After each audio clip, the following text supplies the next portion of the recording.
Découvrez un extrait exclusif de ce livre audio et profitez d'un essai gratuit sur Audible via le lien dans la description.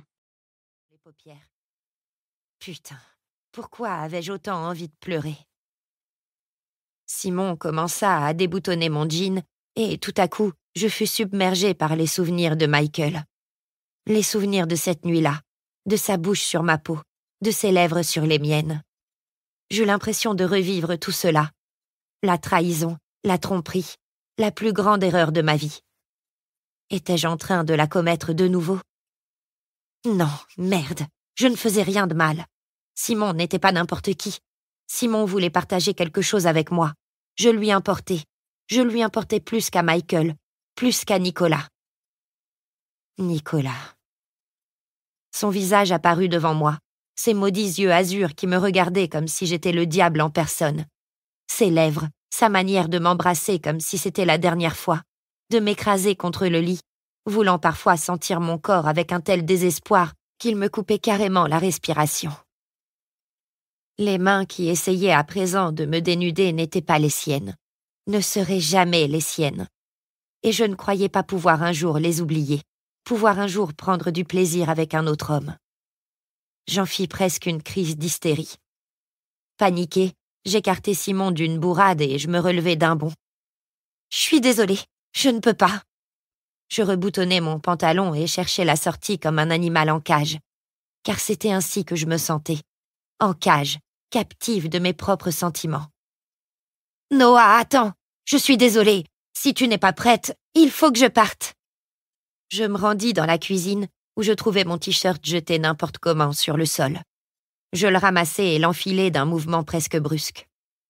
Simon me saisit alors les bras, me contraignant à le regarder. « Tu peux me dire ce qui se passe ?» s'écria-t-il à la fois inquiet et contrarié. « C'est à cause de Lester. Parce que si c'est à cause de lui, je peux déjà te dire que je n'en ai rien à foutre du règlement de l'entreprise. Tu m'entends ?» Je fis non de la tête tout en essuyant une larme qui coulait sur ma joue. « Je crois que j'ai juste besoin de rentrer chez moi, » avouai-je en faisant de mon mieux pour dissimuler à quel point je me sentais perdue. Simon se redressa, m'observa quelques instants, puis hocha la tête. « Très bien, » dit-il avec un profond soupir. « Si tu as besoin de quoi que ce soit, appelle-moi, d'accord ?» J'acquiesçai, désolée pour lui qui ne méritait pas ça, qui ne méritait pas d'avoir affaire à quelqu'un comme moi. Me sentant coupable, je m'approchai de lui et déposai un léger baiser sur sa joue, avant de ramasser mon sac et de sortir, sans un regard en arrière. Nicolas, 10. Noah, -5.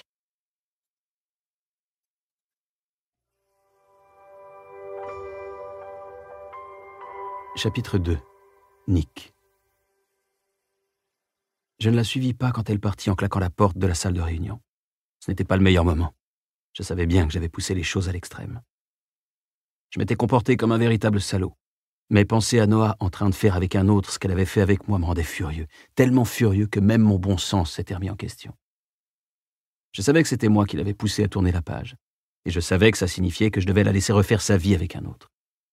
Mais depuis que je l'avais vue avec Simon, je ne cessais de me demander si je ne commettais pas une erreur. Je passais la nuit à tourner et retourner cette idée dans ma tête, et le lendemain, j'attendis impatiemment le moment de pouvoir lui parler seul à seul. À ma grande surprise, ce fut elle qui décida de se présenter dans mon bureau.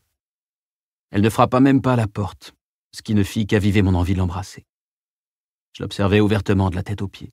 Son pantalon moulait son corps comme une seconde peau, et son haut, bien qu'élégant, collait trop à ces jolies courbes que je connaissais si bien. Ses joues étaient rouges et ses lèvres charnues légèrement enflées. Il me suffit d'un coup d'œil rapide pour comprendre qu'elle avait passé la nuit à pleurer. Elle s'approcha pour poser sur mon bureau la feuille qu'elle tenait à la main. Ma lettre de démission. Comme je ne suis que stagiaire, je n'ai pas besoin de 2 semaines de préavis pour que tu me trouves un remplaçant. Simon peut se débrouiller seul jusqu'à ce que vous embauchiez quelqu'un d'autre, si tel est votre souhait, dit-elle sans me regarder. Merde. Je me levai pour la rejoindre, mais elle fit volte-face avec l'intention évidente de sortir rapidement.